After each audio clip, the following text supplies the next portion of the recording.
Welcome to Strip Cover Lit, where we squeeze the bigger picture out of literature. I'm Adrian Ford, and we are here for a poetry discussion which will appear in two separate playlists here on the channel. Number one, the poetry discussion playlist, but number two, the poem-by-poem read-along. I don't know why I stalled out. Poem-by-poem read-along of Sylvia Plath, the collected poems, and we're just going one by one down the list. This is number 5. Can it be that we are 5 of 274 poems in, leaving just 269 poems to get through? That's not very much at all. The poem in question today is known as Tale of a Tub, and it reads as such. The photographic chamber of the eye records bare painted walls, while in electric light lays the chromium nerves of plumbing raw. Such poverty assaults the ego. Caught naked in the merely actual room, the stranger in the lavatory mirror puts on a public grin, repeats our name, but scrupulously reflects the usual terror. Just how guilty are we when the ceiling reveals no cracks that can be decoded? When wash bowl maintains it has no more holy calling than physical ablution, and the towel dryly disclaims that fierce troll faces lurk in its explicit folds, or when the window blind with steam will not admit the dark which shrouds our prospects in ambiguous shadow. 20 years ago, the familiar tub bred an ample batch of omens, but now water faucets spawn no danger, each crab and octopus scrabbling just beyond the view, waiting for some accidental break in ritual to strike, is definitely gone. The authentic sea denies them and will pluck fantastic flesh down to the honest bone. We take the plunge underwater, our limbs waver, faintly green, shuddering away from the genuine color of the skin. Can our dreams even blur the intransigent lines which draw the shape that shuts us in? Absolute fact intrudes even when the revolted eye is closed. The tub exists behind our back. Its glittering surfaces are blank and true. Yet always the ridiculous nude flanks urge the fabrication of some cloth to cover such starkness. Accuracy must not stalk at large. Each day demands we create our whole world over, disguising the constant horror in a coat of many-colored fictions. We mask our past in the green of Eden, pretend the future's shining fruit can sprout from the navel of this present waste. In this particular tub, two knees jut up like icebergs, while minute brown hairs rise on arms and legs in a fringe of kelp. Green soap navigates the tidal slosh of seas breaking on legendary beaches. In faith we shall board our imagined ship and wildly sail among sacred islands of the mad till death shatters the fabulous stars and makes us real. She does have a way with words, Sylvia Plath, and I say does for a point. Does, because Sylvia Plath lives on through her poetry. I think we can agree on that. Now, what are we talking about when we talk about the tale of a tub? There is precedent for this title in English literature prior. Now, that is not to say that this is where Sylvia Plath got it from. I don't really care. I don't really care if it is or not, because we, in our infinite wisdom, know about this.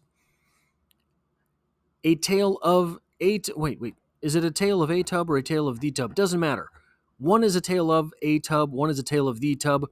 Okay, the poem is a tale of the tub, because a tale of a tub is from Jonathan Swift.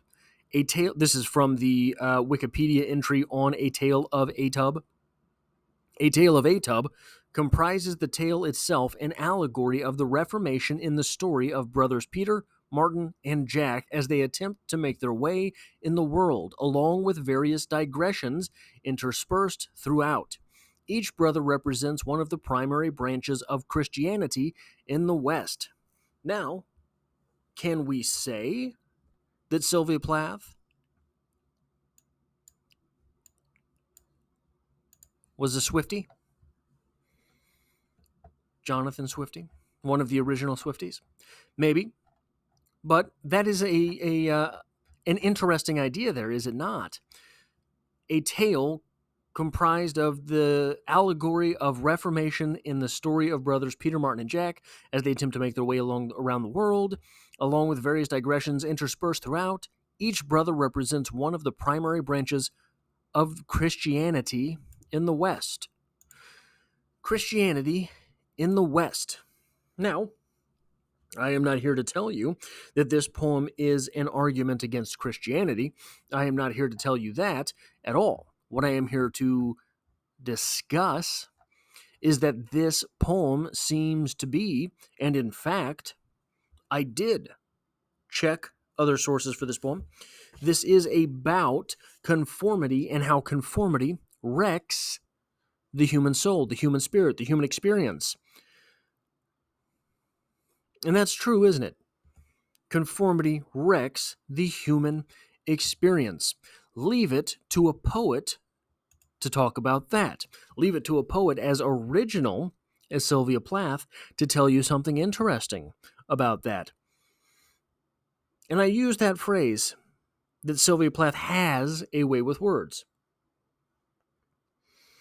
And I mean that. I believe that when we are reading an author, we owe it to them to use the present tense. Ernest Hemingway has a way with words. Emily Dickinson has a way with words, has a way with symbols, has a way with themes. I believe that we owe it to them to speak about them in present tense because it is through us that they are now living. Individuality. Coarse individuality. Rugged individualism. This is all we have. Really, this is all we have. Any time there are people speaking to us, preaching to us. Now, I do not use the word preach in necessarily Christian terms. I do not think that it has to be a religious thing. Anytime that there are people preaching to us our need for conformity, our need to fit in, our needs as tribal individuals. We are tribal at the root of things. This is our baser nature.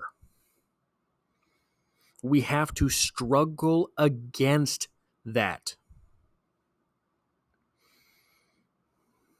We do not want to be part of the mob because individuality is all that we really have. Think about it. What is it that you have in this world? It's right here. It's right here. Really, that's all you have. There are things that you want. There may be things that you own. You own your TV.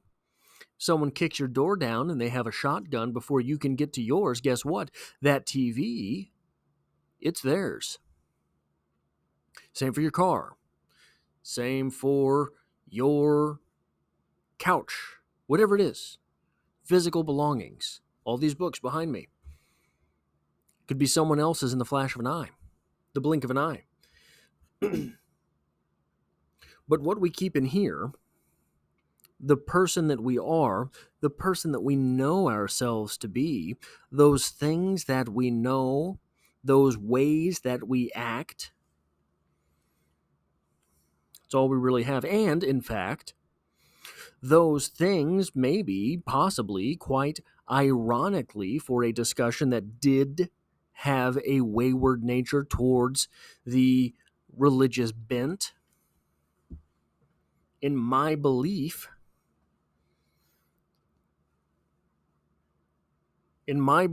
our individuality is the only chance that we have to live on after we're gone.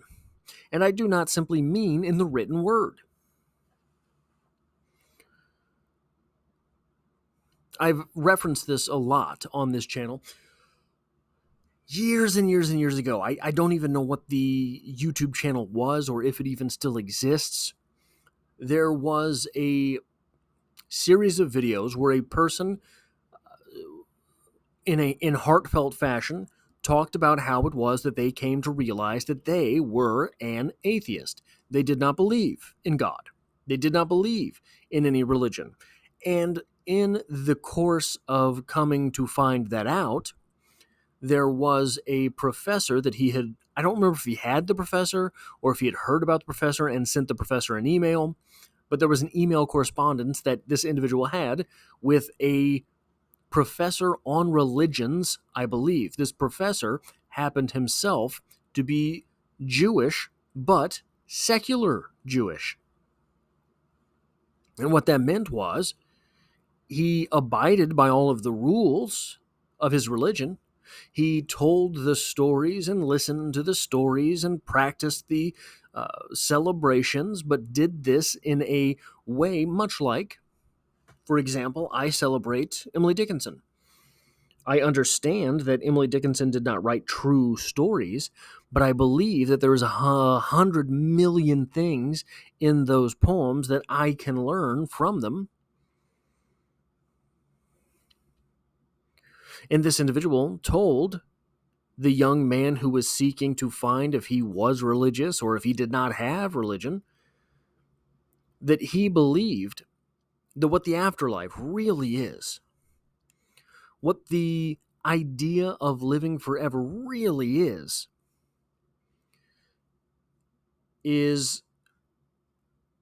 the way that people act in their life because you existed.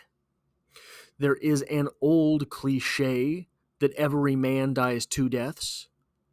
The first is the day he dies, the second is the last time that anyone says his name. It's sort of that same idea. So why am I talking about this? Why do I bring this up in a poem about individuality?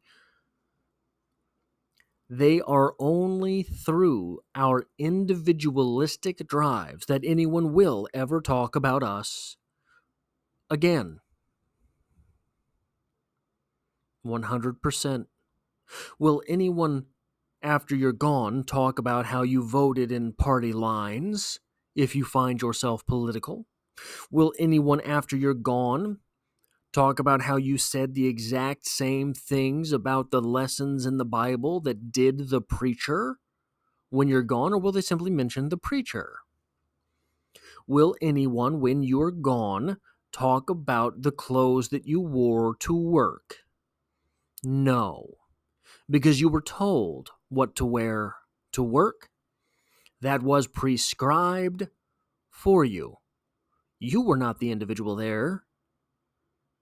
You were told you have to dress business casual, no wild colors. Maybe you have a certain polo that you are given and you have to wear that. They are our only chance of living past our days is the exercise that we give to our individuality. Think of someone like David Goggins. Do you talk about the shorts that Goggins wears? No. He probably ripped them off the shelf at Walmart. Do you talk about the watch whereby David Goggins times the miles that he's running? No. You talk about what a crazy SOB he is, doing what he does, living the way he is. Those are his individualistic moments. That is what makes David Goggins David Goggins. What are the individualistic moments in your life? And I think that these are the biggest questions that we have to answer. Not what political party do you fall into, not what church do you go to on Sunday, not where do you happen to punch the time clock. These are not the things that should define us. These are not the person that we are. The person that we are the ways in which we are different from other people. You see this in regimes that wish to mash the individual out of all of their people. You see this through time. And those people long to escape where they live because the true nature of a person is individualism. That is all I have for this poetry discussion. Maybe this was wayward. Maybe this was not what anyone had hoped I would talk about when talking about Tale of a Tub. But that's what I've got. If you enjoy this sort of thing, it helps me out immensely on the channel if you decide to hit that like button. If you find yourself here by chance but not design, consider hitting the subscribe button, because literature is the only thing I talk about on this channel. Poetry, every Mondays at least. We are now doing a read-along of Sylvia Plath. This was the 5th poem in this collection, and I hope to have you back for the next one.